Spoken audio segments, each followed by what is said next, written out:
Ndimi munese Urbeng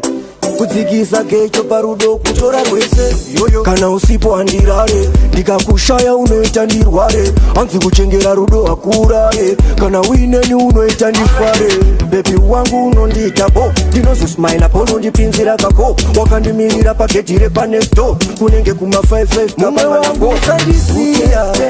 ura wangu Hutete saka usandishainira nekuti kwauri ndakapikira aine ndinokuda ura wangu we saka usandiuraye nepipi tine gudu ramba uri mandire arede cho eyavipunani wani madhamu vanondimhanyisa bani aazi mafani ndinobeja gori rino ndokupa mujo arede cho ende uri wani usasvike levhore kundirova nepani Benz punani not kasani konga sheni yeshuga netuhani usandisiya ura wangu Hutete saka usandishainira nekuti kwauri ndakapikira aine ndinokuda ura wangu we saka usandiuraye nepipi tine gudu ramba uri mandire arede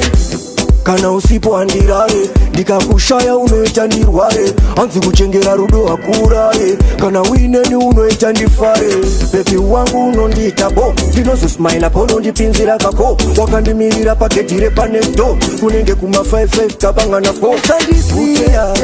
ura wangu Hutete saka usandishainira nekuti kwauri ndakapikira aine ndinokuda ura wangu we saka usandiuraye nepipi tine gudu ramba uri mandire arede cho eyavipunani wani madhamu vanondimhanyisa bani aazi mafani ndinobeja gori rino ndokupa mujo arede cho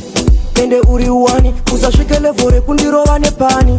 Benz punani not kasani konga sheni yeshuga netuhani usandisiya ura wangu Hutete saka usandishainira nekuti kwauri ndakapikira aine ndinokuda ura wangu we saka usandiuraye nepipi tine gudu ramba uri mandire mumwe wangu usandisiya ura wangu Hutete saka usandishainira nekuti kwauri ndakapikira aine ndinokuda Hutete Hutete Records.